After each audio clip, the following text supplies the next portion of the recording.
quiet, isn't it? Just the wind in the grass, blowing the sand. Even the blast furnace and the steelworks are now silent. What an idyllic place for nature. That's why, every year, this part of the United Kingdom gets a very special, very well-travelled visitor. Right here, at the mouth of the Tees.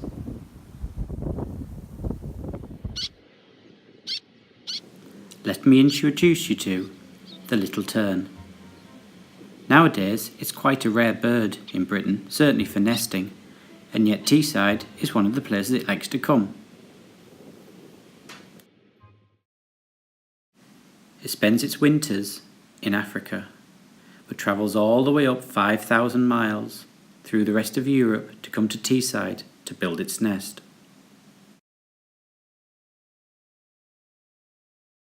They make the journey every single year, and little terns can live up to 20 years, even longer sometimes.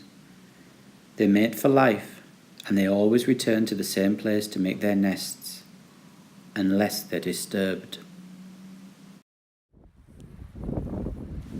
So what's the problem? The mouth of the Tees seems an ideal spot.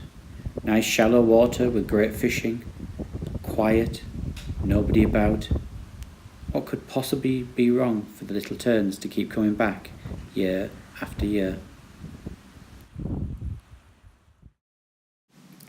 You see, despite all the conservation efforts, wardens, and even a fence built around the nesting sites, some people just don't seem to understand.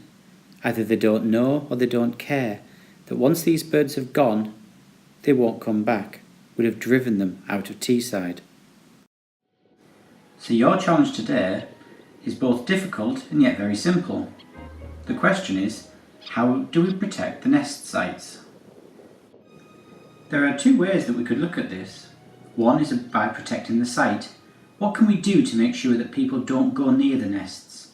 Is it about putting up posters? Could you design those? Is it about creating a fence or a mechanism that stops people going into the area?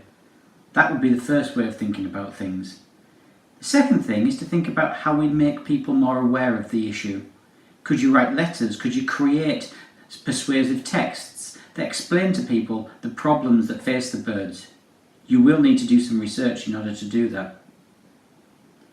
So please tackle the problem the best way that you can, by informing people, by protecting the birds directly, or even thinking of something that nobody has thought of before.